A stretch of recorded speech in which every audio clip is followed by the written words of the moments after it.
Right now, your chest may feel like an unyielding mountain trail where you are frantically attempting to count every single piece of loose, sliding slate beneath your feet. You are lying awake with a racing pulse, entirely consumed by a driving anxiety that whispers you are permanently behind some invisible timeline. Every ordinary task has been transformed into a screaming midnight emergency, making you feel as if your entire survival depends on your ability to sprint up a sheer cliff face without a single pause. You feel a profound internal velocity, a relentless momentum that leaves your throat burning from the thin, freezing air of your own expectations. This exhaustion makes you look at your life milestones with a deep sense of inadequacy, turning the simple act of lying still into a source of intense burning guilt. You are terrified that if you relax your muscles for even one evening, everything you have struggled to coordinate will collapse into complete failure. Let us bring our gentle awareness to the quiet, specific atmosphere of your room tonight. The air carries the cold, distinct scent of damp earth, frozen mountain lichen, and the faint, grounding aroma of smoldering juniper roots. Your body rests on a bed that feels like a narrow granite ledge, solid and unmoving, wrapped in a coarse, heavy woolen blanket that isolates you completely from the frantic speed of the valleys below. A single low ember from a distant hearth throws a soft charcoal shadow across the stone-colored walls, casting a dim, protective twilight over your frame. Outside your window, a steep, wind-scoured mountain pass stretches upward into the dark sky, completely silent, its jagged ridges catching the faint light of a frozen constellation. The modern world has fallen away entirely into the lower canyons, leaving you in a quiet sanctuary where no one is tracking your speed and no one is counting your steps. Tonight, we are offering your hyper-accelerated spirit a very soft, unhurried shelter. You are not failing because your feet have stopped moving on the trail, and the deep fatigue in your bones is not a sign of weakness. Nothing will be forcefully extracted from your tired mind during these dark hours. We will not demand that you map out your upcoming year before dawn, and we will not force your chest to magically stop racing right now. We are simply going to allow your spirit to step off the unpaved trail, offering a compassionate clearing where your identity as a tireless climber can dissolve completely. Your heart is permitted to remain completely unresolved tonight, without any requirement to reach the summit before you earn your rest. Maybe you have spent many years believing that safety can only be found by increasing your upward speed. Your intellect believes that if you just sprint with enough intensity, you can outrun the deep fear of being inadequate. But a surprising insight of the Buddha reminds us that the steepness of the trail is not what truly shatters your inner peace. The mind does not discover its stability by frantically counting every milestone or racing against an artificial deadline. True freedom arrives when you realize that overthinking is not a form of wisdom. It is merely fear masquerading as a guide, convincing you that if you stop running, you will fall into a bottomless chasm. Suffering multiplies when we try to build a permanent home on a sliding slope of loose stones.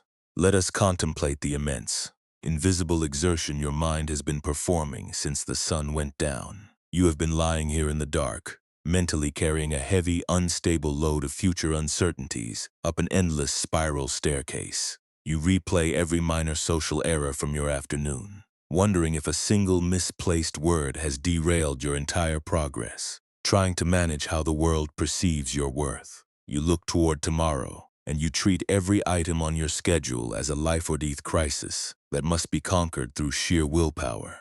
This constant anticipation is a crushing friction. You are acting like a panicked traveler trying to count 10,000 dry, rattling seed pods on a shallow wicker tray while ascending a sheer cliff in a howling gale. You are destroying your own inner stillness to satisfy a timeline that does not exist. Dear friend, take a slow, unhurried breath through your nose, letting the thin, crisp air travel deeply down into the lower spaces of your stomach. Let that grounding coolness linger in your frame for just a brief, comfortable moment, and then release it through your lips like a quiet mountain wind passing through a narrow ravine.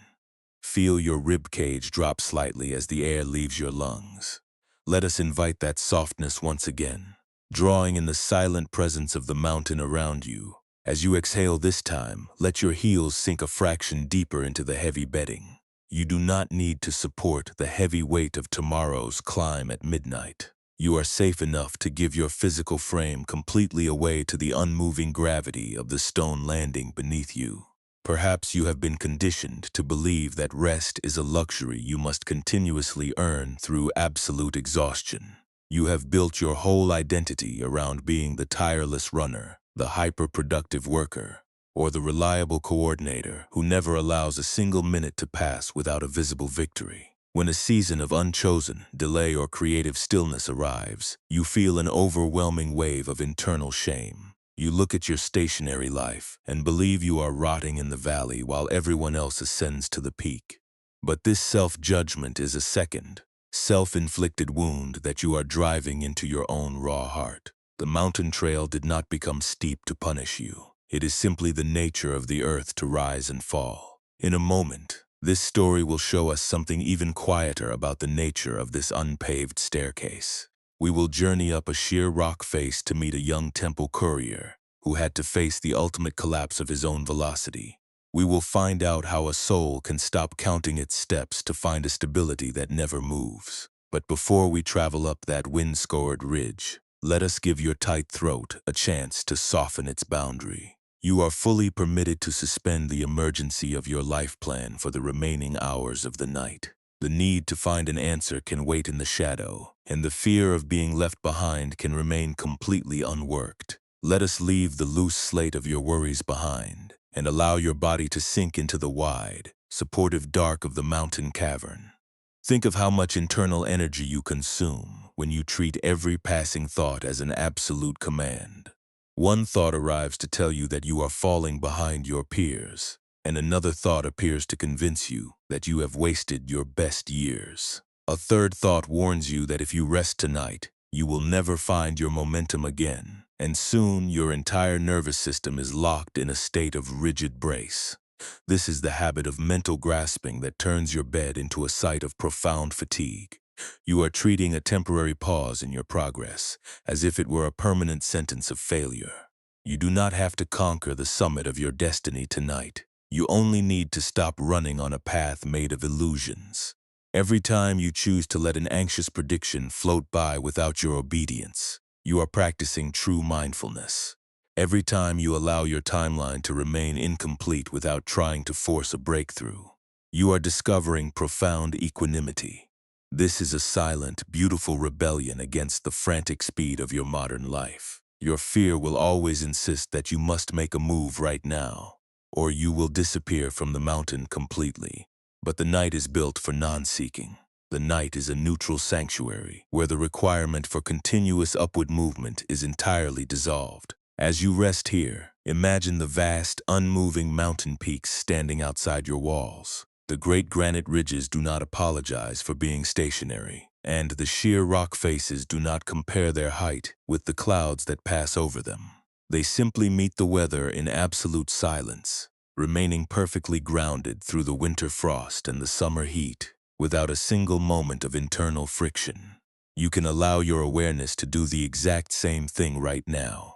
You can let the natural gravity of sleep pull you downward, away from the sharp, metallic clatter of your self-criticism, and into the cool, spacious depths of pure, unbothered existence. Allow your physical frame to drop a fraction deeper into the woolen blanket. You are completely supported by an ancient, uncarved foundation that has held 1,000 weary travelers before you, and you do not need to count your steps anymore. Let the frantic scenarios circle your mind if they must, but do not pick up the wicker tray to balance them. Let them spin their own volatile wind against the stone walls of the cavern, while you rest safely in the quiet landing below. We are moving toward a place of deeper integration, step by step, breath by breath. Let the dark slate of the night hold your emotional fatigue, while we prepare our hearts to receive the lesson of the rattling tray. To see how the mind traps itself in a cycle of endless running, we can turn our attention toward an ancient hemlock grove that clings to the sheer northern flank of Mount Ishi.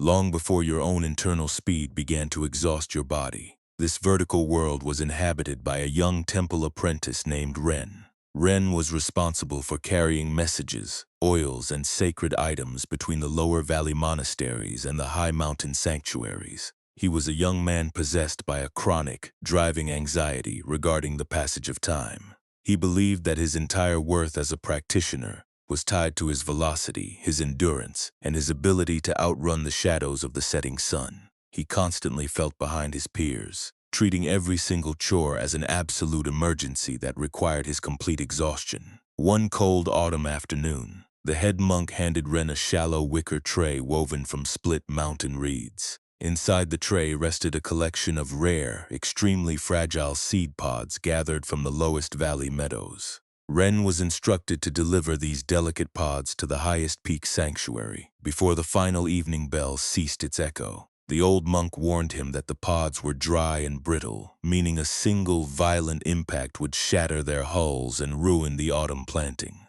Ren felt his pulse quicken instantly as he took the tray. He looked up at the steep, unpaved staircase that wound up the mountain face, and a familiar panic gripped his throat. He did not see a path. He saw a hostile arena where his efficiency was about to be judged. He set out up the vertical trail at a frantic, breathless pace. The staircase was not made of smooth, carved granite blocks. It was an unpaved slope composed of thousands of loose, jagged slate fragments that shifted constantly under the weight of a footstep. With every rapid stride Ren took, the sharp slate stones slid against one another, creating a metallic, clattering sound that echoed over the deep canyons. He carried the wicker tray before his chest with both hands, his fingers gripping the rough split reeds with a white-knuckled tightness. Because he was moving too fast, the shallow tray tilted wildly with every stride. Inside the basket, the dry seed pods rattled violently against the wicker weave, their hollow hulls clicking together like 100 tiny, warning drums. The sound of the rattling pods amplified his internal anxiety. He felt that the sunset was hunting him, chasing his heels up the cliff face. He began to count the steps in his mind, believing that if he could just reach the 500th landing before the clouds turned red, he would finally be safe. His throat burned from the thin, freezing air, and sweat soaked through his linen robe. Whenever his foot slipped on a loose fragment of slate, a small avalanche of stone dust would cascade down the vertical rock face, plunging into the misty chasm below. He refused to look at the majestic peaks around him, and he refused to pause on the level stone landings. He was completely blind to the beauty of the mountain, entirely consumed by the urgent command to reach the top. Near the highest ridge, where the path narrowed to the width of a single person, Ren encountered an old woman sitting quietly on a flat block of uncarved granite. This was Master Cora, a solitary ascetic who had spent 40 years living in a nearby stone cavern. She carried no trays, she wore no fine robes, and she seemed to have no destination whatsoever. She was using a small wooden rake to gently clear loose pebbles from the edge of the abyss, moving her wrists with a slow, rhythmic patience that matched the deep breathing of the pine trees. Ren felt a sudden surge of intense irritation as he approached her. Her slow movements felt like an active obstacle to his survival, an intolerable delay on his frantic race against the sunset. He tried to brush past her without slowing his pace, his chest heaving, his heart pounding like a trapped bird. But as he stepped onto a large sheet of loose slate near her seat, his heels skidded sideways. The stones gave way beneath him with a sharp, metallic clatter. Ren stumbled forward, his knees striking the hard rock, and the shallow wicker tray escaped his hands. The basket flipped through the air, landing heavily on the jagged ground. Several of the most fragile seed pods struck the sharp slate, their dry hulls splitting open instantly, scattering their pale contents into the cold mountain wind. Ren let out a cry of total despair, dropping his face into his dust-covered palms, completely crushed by his own failure. In a moment, this trail will show us how a single moment of stillness can alter the entire meaning of a burden. But as Ren sat there weeping in the dust, Master Cora did not offer a word of pity, and she did not scold him for his carelessness.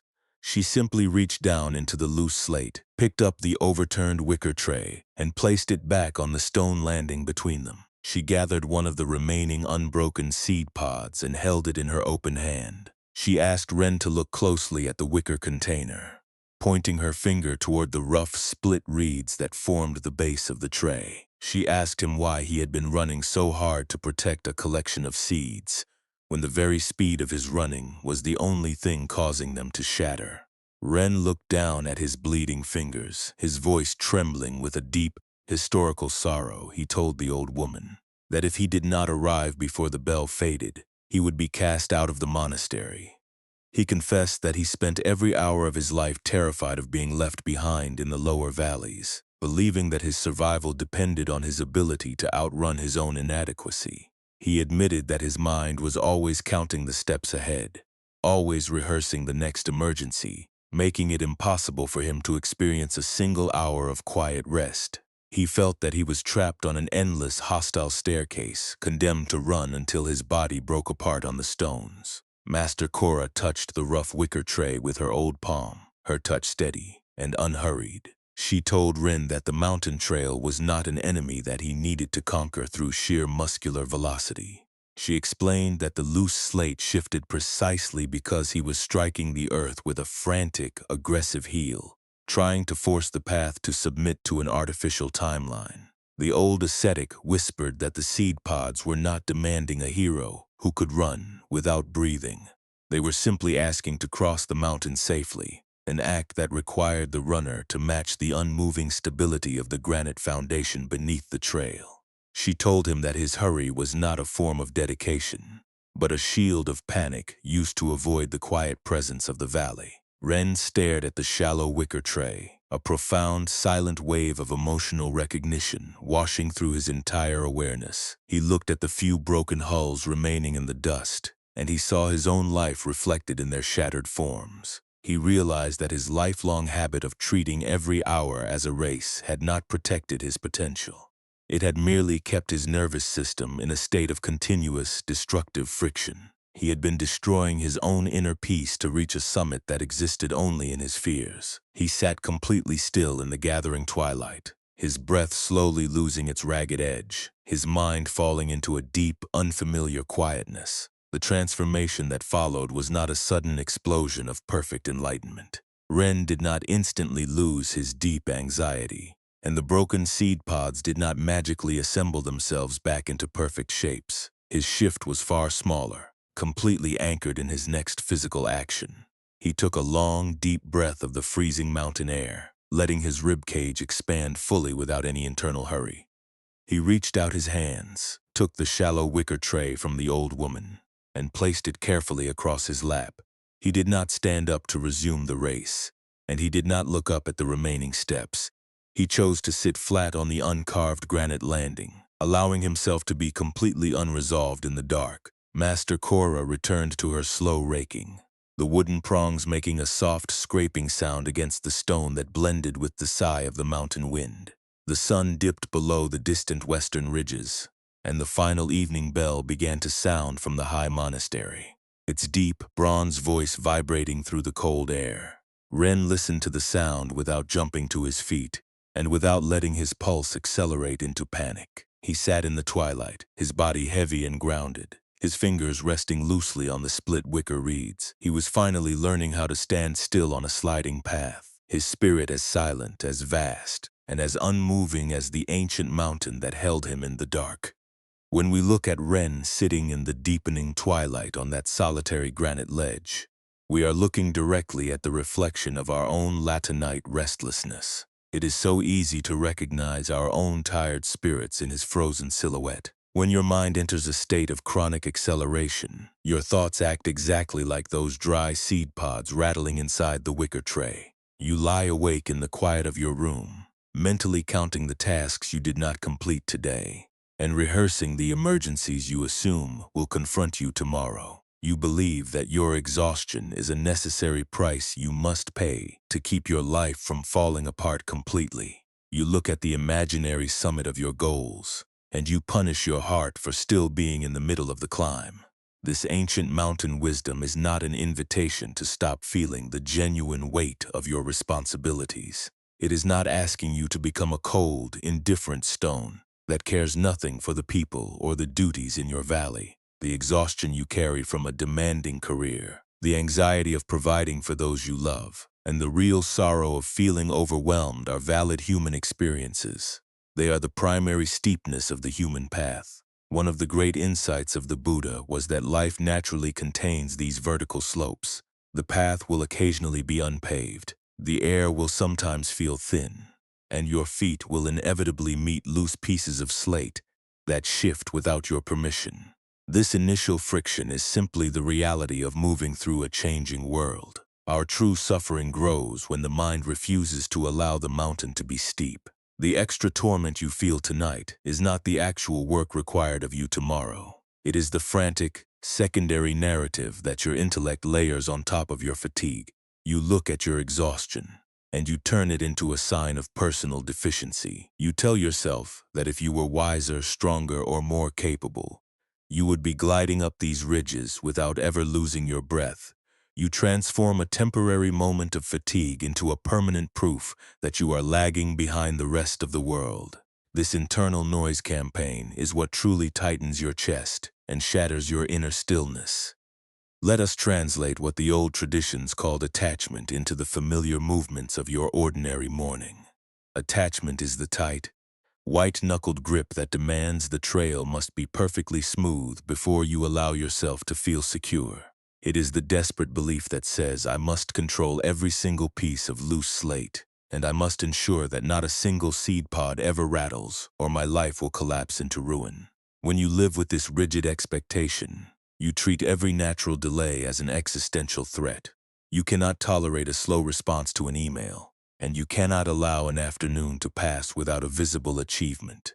You are breaking your own spirit by striking the earth with a frantic heel, demanding that a wild mountain behave like a flat courtyard. The desperate craving for continuous velocity is the true force that creates the burning sensation in your throat tonight. We look at the unwritten future, and we feel a profound terror of standing still while others climb past us. We try to cure this disorientation by constantly replaying our past mistakes, hoping that if we examine our old footprints with enough intensity, we can find the exact moment we lost our speed.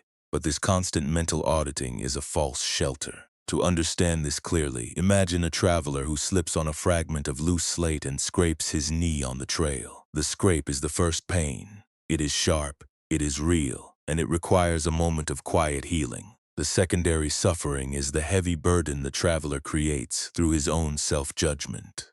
Instead of resting on the solid granite landing, he becomes furious with his own legs for losing their balance. He bends down and gathers a massive sack of the sharpest, heaviest slate fragments from the spot where he stumbled. He hoists this crushing load of rocks onto his aching shoulders, insisting on carrying the debris up the mountain as a permanent monument to his failure.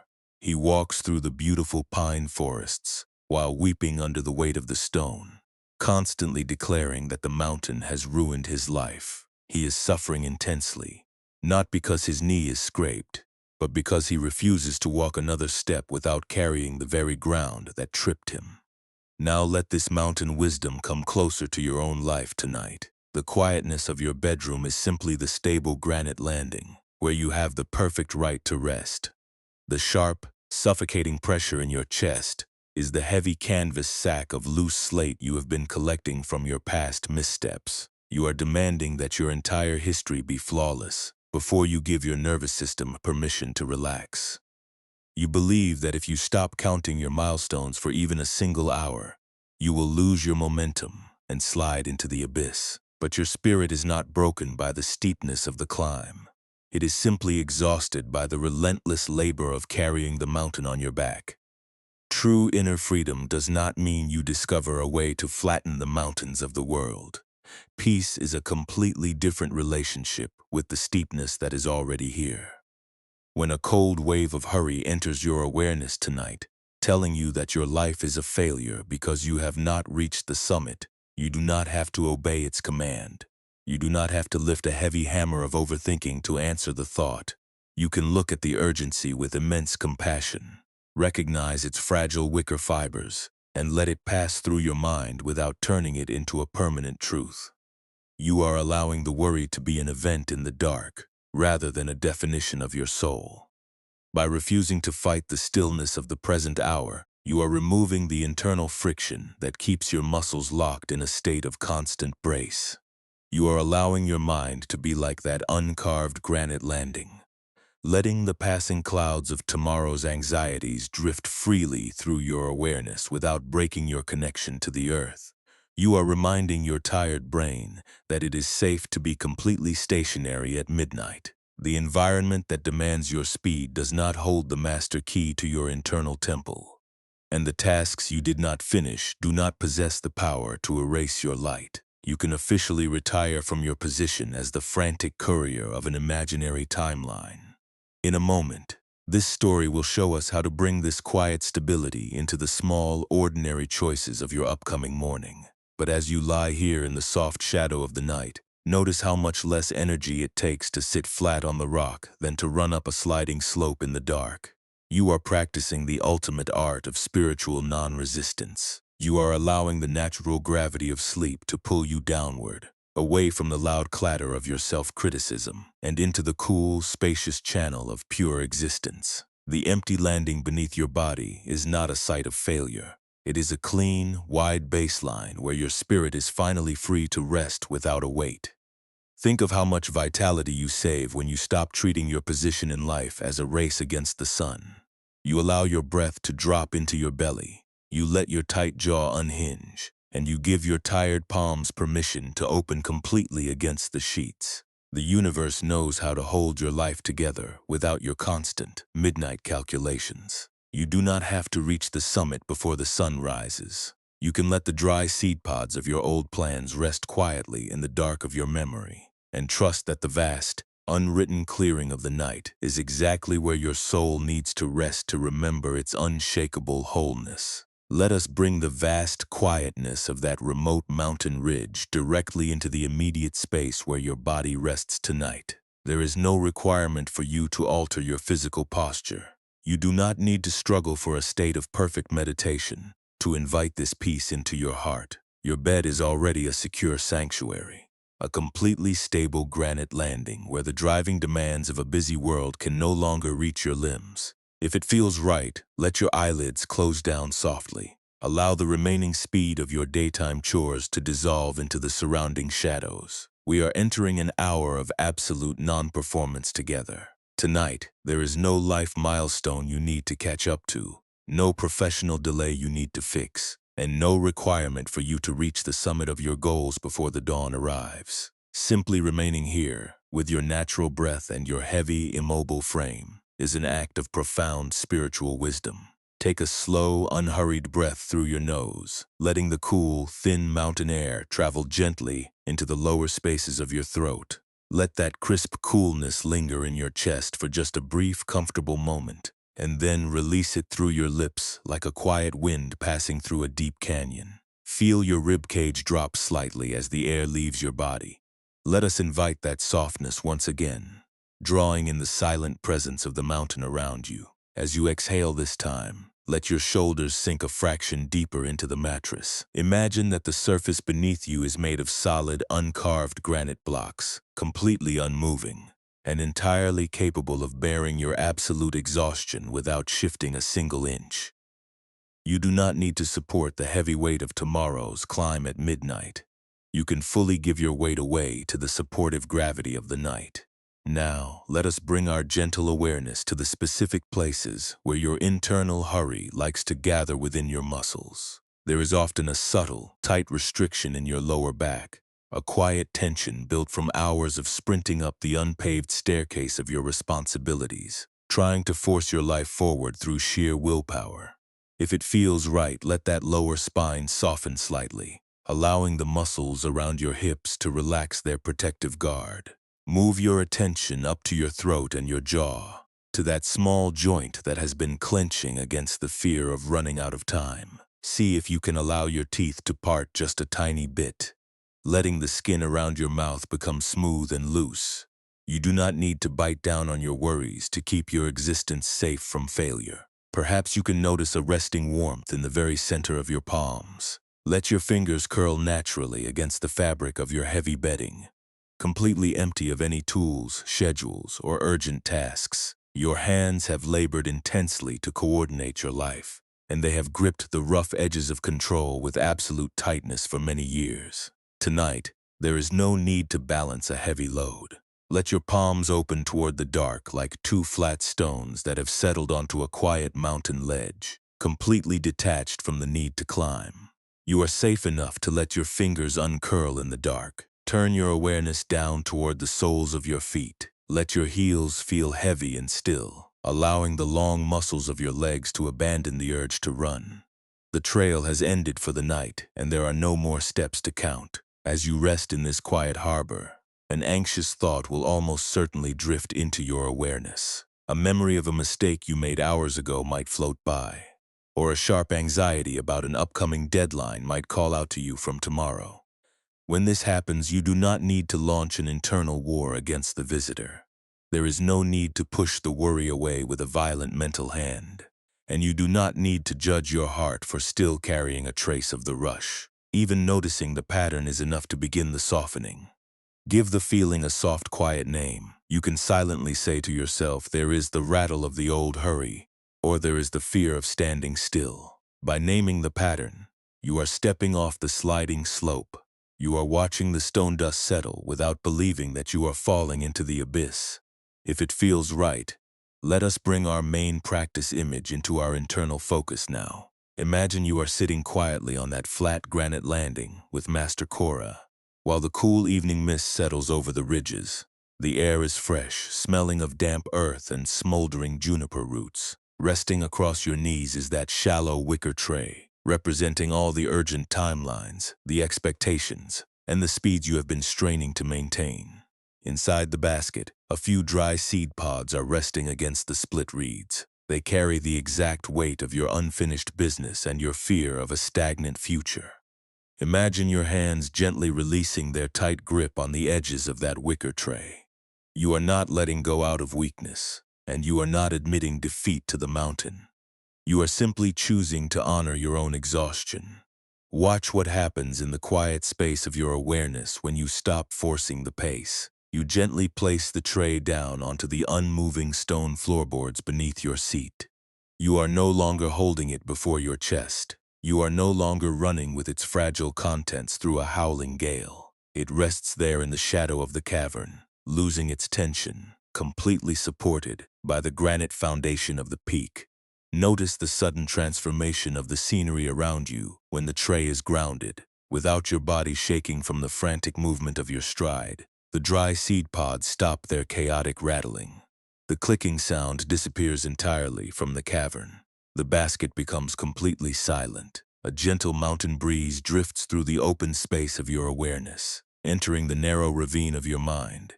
The wind softly touches the dry wicker weave, lifting the fragile seed pods from the tray and carrying them out into the vast night sky. Watch them float away over the deep canyons, weightless and free, until they vanish into the dark starlight.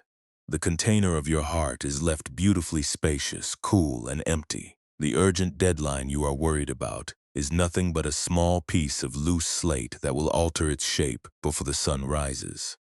You cannot buy a permanent guarantee of safety through 3 more hours of midnight overthinking. Let the heavy trajectory of tomorrow fall away completely into the mountain dark. Allow the soft mist of the evening to absorb your unvoiced questions, and let your body remember that it belongs to the stable earth beneath you, completely independent of your speed. You are safe enough to open your hands in the dark. There is no need to force this meditation to be perfect tonight. If your thoughts pull you back into a loop of frantic calculation, that is completely natural for a heart that has been rushing for decades. As soon as you notice that your mind is trying to climb the staircase again, gently, without a single shred of self-blame, relax your palms and return to the image of the resting landing. Feel the slow, organic rise and fall of your stomach as you remain in this dark shelter. Each inhalation is like a soft mist entering your lungs, cooling the friction of your old regrets. Each exhalation is a complete release of the pressure to solve your life before the morning arrives. The universe knows how to hold your journey together without your continuous frantic driving.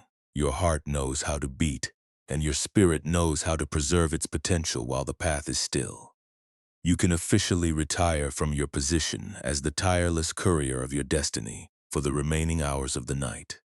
In a moment, this trail will lead us toward a deeper story of transformation, showing us how the mind can completely dissolve its need for speed. But as you watch the shadow lengthen across the stone floor, you are no longer bracing for a blow. Let the dark slate of the night hold your emotional fatigue. Let the gray fog hold your confusion. And let your quiet awareness sink into the vast, unbothered stillness that has been waiting to cradle your soul since you stopped running. The high mountain midnight brought an entirely different quality of coldness to the rocky ledge.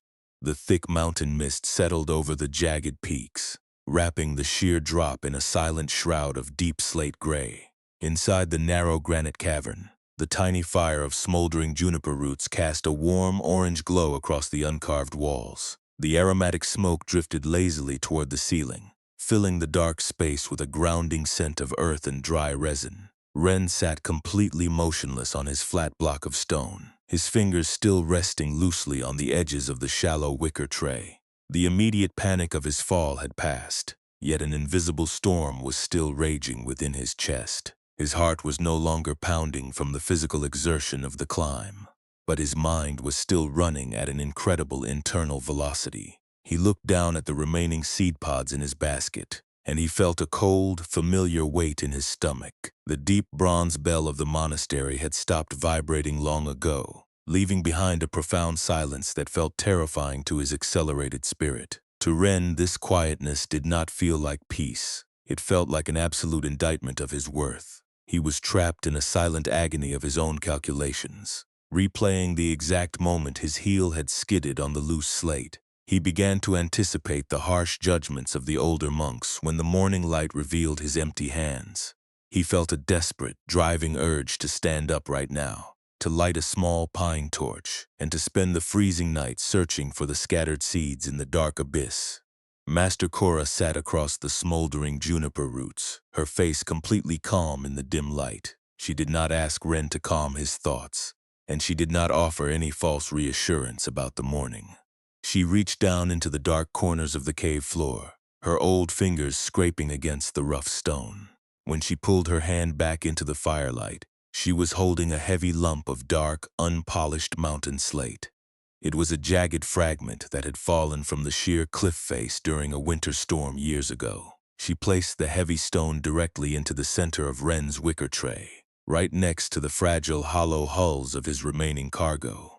The impact made the wicker weave groan under the unexpected weight. The old woman looked into Ren's anxious eyes and asked him to hold the heavy stone in his bare palms. Ren hesitated, his muscles tight with resistance, but he slowly reached into the tray. He lifted the cold, jagged piece of slate, its sharp corners pressing deeply into the hot blisters of his skin. Master Cora told him to squeeze the stone with all the strength in his arms, to try to force the hard mineral to change its shape through pure muscular willpower. Ren clenched his teeth, his forearms shaking from the intense strain as he compressed the unyielding rock. He squeezed until his knuckles turned white and his breath came in ragged gasps. But the ancient slate remained completely unaltered. It was perfectly rigid, cold, and indifferent to his furious effort. The old ascetic smiled gently, her voice falling like a quiet stone into a deep pool of water. She told him that his current overthinking was exactly like his attempt to crush the mountain rock with his bare fingers. She explained that his mind was trying to force a finished yesterday, to change its shape through the sheer friction of his latinite worry. She told him that the timeline he was serving was not a sacred law of the cosmos, but a rigid cage he had built out of his own fear of inadequacy. Master Cora then reached out and took a small handful of fine, dry stone dust from the cave floor. She rubbed her old palms together, letting the gray powder cascade slowly through the air like a tiny waterfall of dark sand. She told Rin that the highest, most majestic summit of Mount Ishi was made of the exact same mineral dust that was currently coating his feet. She whispered that the destination he was risking his life to reach was not a separate kingdom of perfection. It was simply the same earth he was currently standing on, lifted a fraction higher into the sky. She explained that there was no magical safety waiting for him at the top of the unpaved staircase. True stability was not something he would discover when he completed his tasks. It was the quiet capacity to rest flat on the uncarved rock without needing to run. Ren looked at the fine stone dust settling into the cracks of his palms, a deeper wave of psychological clarity breaking through his internal armor. He saw that his entire life had been an endless series of frantic deliveries, a continuous race against an imaginary sunset that never allowed his heart to settle. He had been treating every day as a desperate test, believing that if he stopped running for even one night, his entire existence would dissolve into failure.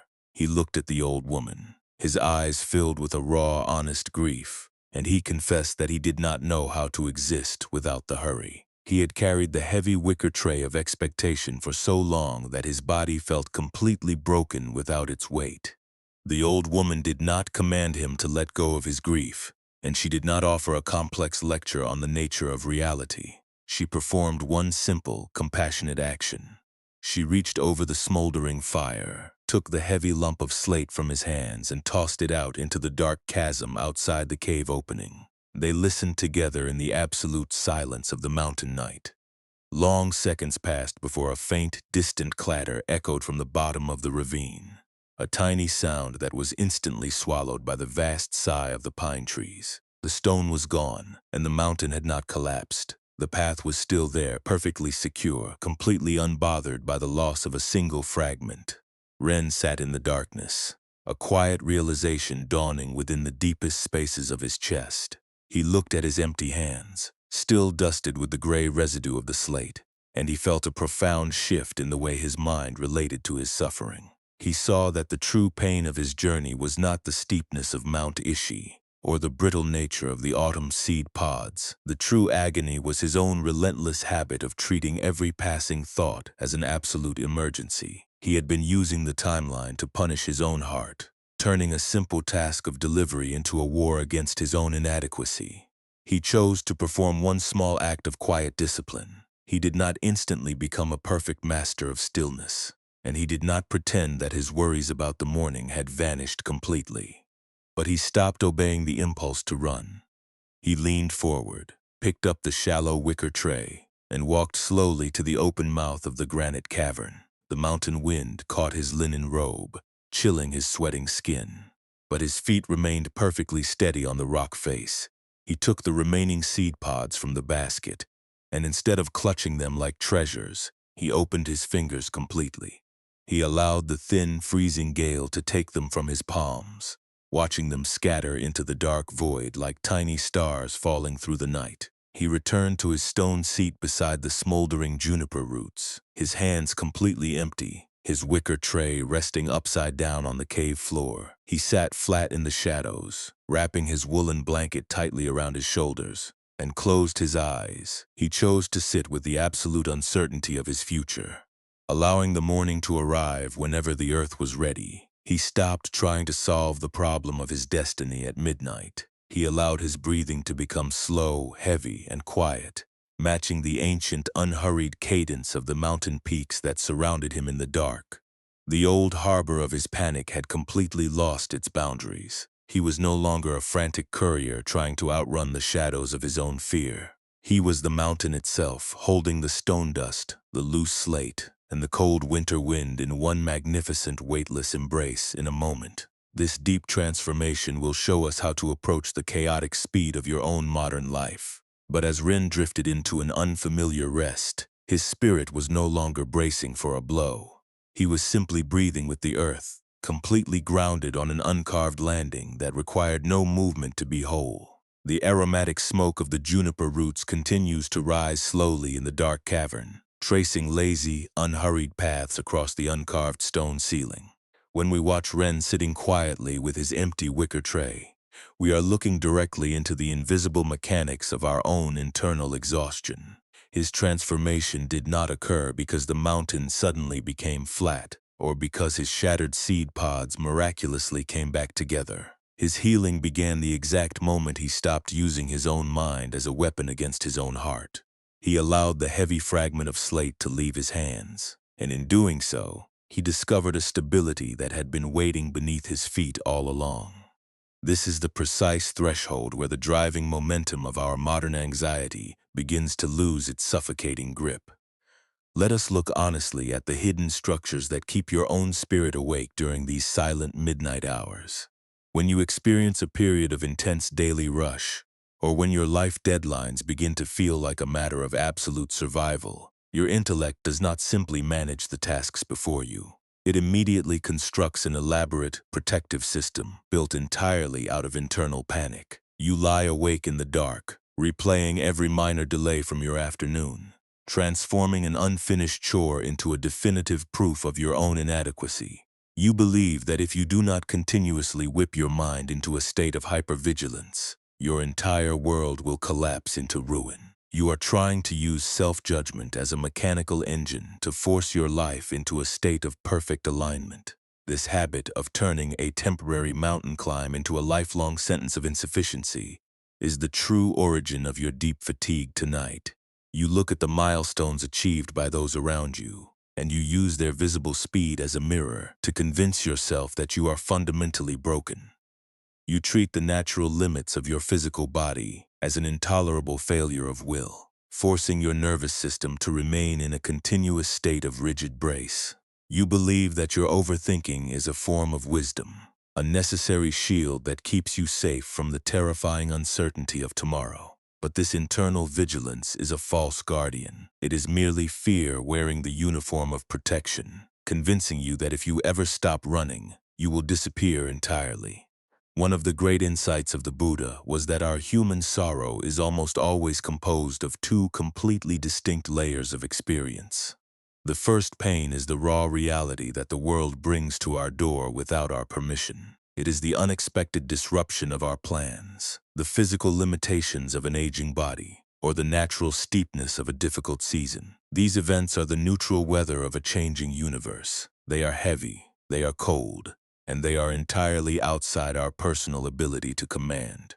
You cannot force a complex life project to complete itself ahead of its natural time, and you cannot demand that the people around you always respond with absolute clarity. This primary friction is simply the baseline cost of being alive in a world made of constant change. The true suffering grows when our mind refuses to let that primary difficulty rest on the ground. We add a massive, secondary burden of control, resistance, and self-shame to the original event. To understand this with absolute clarity, let us think about a traveler who is caught in a heavy mountain downpour while walking through a narrow gorge. The cold rain soaking through his woolen cloak is the first pain.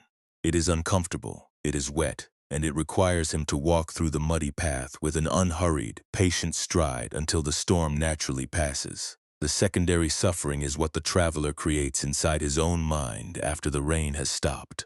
Instead of finding a dry cave to rest his bones, he walks down to the edge of a mountain stream with an iron ladle. He spends hours furiously scooping the cold, muddy water from the current, pouring it into a heavy leather canteen that he fastens tightly to his belt. He carries this sloshing weight of muddy water up every steep staircase, refusing to look at the clearing sky and refusing to let his shoulders relax.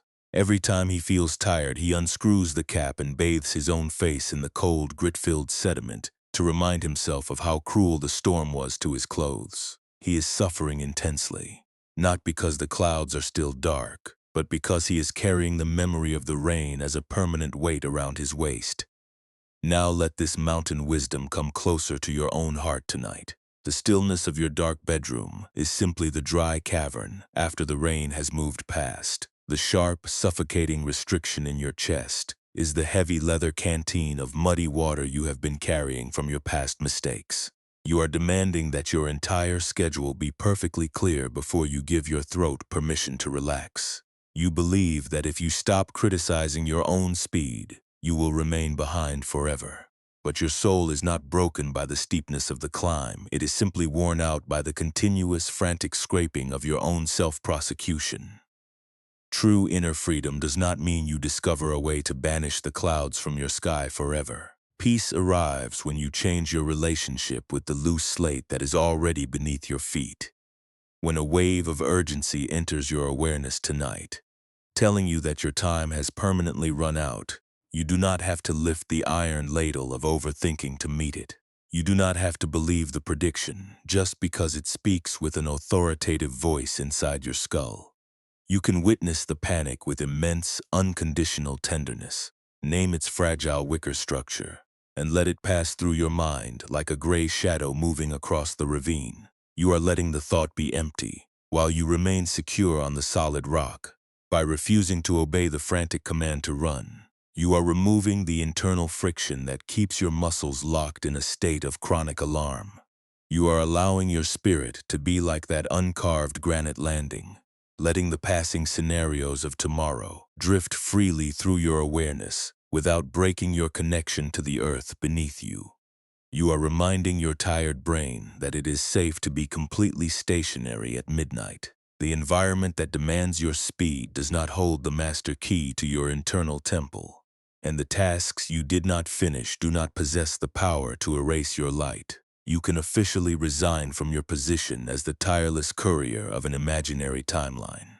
As you lie here in the soft shadow of the night, notice how much less energy it takes to sit flat on the rock than to run up a sliding slope in the dark. You are practicing the ultimate art of spiritual non-resistance. You are allowing the natural gravity of sleep to pull you downward, away from the bitter taste of your old regrets, and into the cool, spacious channel of pure existence. The empty landing beneath your body is not a site of failure. It is a clean, wide baseline where your spirit is finally free to rest without a weight. Think of how much vitality you save when you stop treating your transition as an active emergency. You allow your stomach to expand. You let your tight wrists loosen their grip, and you give your tired palms permission to open completely against the linen sheets. The universe knows how to guide your journey without your continuous midnight calculations. You do not have to build a new road before the sun rises. You can let the dry seed pods of your old expectations rest quietly in the silt of your history, and trust that the vast, unwritten fullness of the night is exactly where your soul needs to rest to remember its unshakable wholeness. Slowly, the teaching becomes personal. We must bring this unyielding mountain wisdom away from the isolated granite caverns. We need to ground it directly in the busy rooms where your ordinary day takes place. You do not spend your mornings clearing sharp slate from a steep cliff path. You do not handle rough wicker trays or dry seed pods with your fingers. Your daily life is built around glass screens, digital notifications, and unceasing schedules. The modern pressures that exhaust your spirit do not arrive with the loud clatter of a mountain rock slide. They appear as a silent red dot on an application, a sudden email from a supervisor, or a quiet text message that remains unanswered for hours, yet the internal acceleration you experience is exactly the same friction that Ren encountered on his frantic climb. Think about how you navigate a small, ordinary delay during your afternoon routine. Perhaps you send a message to someone you care about, and your phone remains completely dark. Your intellect immediately begins to act like a panicked courier, racing against a setting sun. You feel a tight, burning restriction in your throat. Your thoughts begin to move at an incredible internal velocity. You replay your past conversations, looking for the exact mistake that might have caused their silence. You look toward tomorrow, constructing complex mental scripts to repair the relationship before it fails. In that single moment of waiting, you are attempting to count every piece of sliding gravel. You are treating a quiet pause in communication as an existential emergency. Maybe you know the deep exhaustion of lying awake at midnight after an unexpected professional disappointment. A major project has been abruptly altered, or you have been told that your current progress is not sufficient. The outer structure of your security feels completely unstable. You look toward your upcoming years, and you see nothing but a dark vertical slope of total uncertainty. Out of pure survival instinct, your mind begins to run through the wreckage. You rehearse every sentence you spoke during the day, trying to find a way to make the broken pieces stand up straight. This is the pattern of mental rigidity that turns your bed into a site of profound fatigue. You are trying to use your anxiety as a tool to rebuild a mountain path that has naturally shifted. Consider how much vital energy you consume when you compare your life to the people around you. You open your phone and scroll through the polished achievements of your peers. You see their promotions, their steady families, and their clear timelines. Then you look at your own unpaved path, and you feel an overwhelming sense of shame. Your mind whispers that you are lagging hopelessly behind the rest of the world. It tells you that you are uniquely flawed, because you are still resting on a middle landing. This comparison is like trying to hammer an unyielding oak peg into a bank of shifting sand. You are punishing your own spirit for failing to move at the same speed as an illusion. We can see this same exhausting mechanism when you try to pretend that everything is perfectly fine. You put on a calm, professional smile during a difficult meeting while your chest feels like a hollow basket of rattling fears. You answer every inquiry with a cheerful voice, assuring your family that you have everything under control. Yet, underneath the performance, your muscles are locked in a state of absolute brace. You are trying to act like an unbending wall of granite, because you are terrified of your own vulnerability. You believe that if you show a single trace of your true fatigue, your entire life will slide into the abyss. This constant defense is what truly strips away your vitality before the afternoon is over. But true inner peace does not require your outer life to be completely perfect before you can rest. Wisdom is practiced in the very small, ordinary choices of your morning routine. It begins when you feel a sudden wave of hurry rising in your chest during a difficult conversation. Instead of reacting with a sharp, defensive word to protect your position, you can choose to pause. You can take one slow, conscious breath before you allow your lips to answer. You can let the initial sting of the comment pass cleanly through your awareness, just like the mountain wind filtered through the empty space of the cavern. You are allowing the current of life to move without letting it break your internal alignment. This simple pause is a profound act of psychological discipline. In that brief pocket of time, you are letting the rough handles of your old expectations slip from your bare palms. You are allowing your timeline to be temporarily incomplete without believing that you are going to disappear from reality. When an anxious prediction enters your mind, declaring that you are running out of time, you do not have to obey its command. You can look at the worry with great gentleness, recognize its fragile wicker fibers, and let it float away. You are letting the mountain handle its own gravity while you remain safe on the solid rock. We can apply this soft, porous posture to the way we hold our most valued relationships. When the fear of sudden rejection strikes your heart, you often try to grip the people you love with a suffocating tightness. You demand constant reassurance from them. You try to manage their moods, and you try to force their choices into a rigid design that makes you feel secure. This white-knuckle clenching is the exact mechanism that introduces fracture into your home. When you remember the lesson of the unpaved trail, you learn how to care deeply without turning your love into a heavy cage. You can allow the other person to navigate their own storms without treating their temporary silence as an active emergency for your own worth. You are also fully permitted to grant your tired body a total exemption from labor tonight. You do not need to earn your right to rest by completing a specific blueprint of achievements before the dawn arrives. Many of us want to sleep, but we feel a deep, burning guilt the moment our hands go idle. We believe that if we are not constantly organizing our future, we are being lazy or irresponsible. But this guilt is simply the voice of your old panic, trying to force you back onto the sliding slope to balance a heavy tray of worries. Rest is not a reward that you receive after you have conquered the universe. It is the very foundation that allows your spirit to recover its natural flexibility. Look at your physical frame lying in the quiet of this dark room.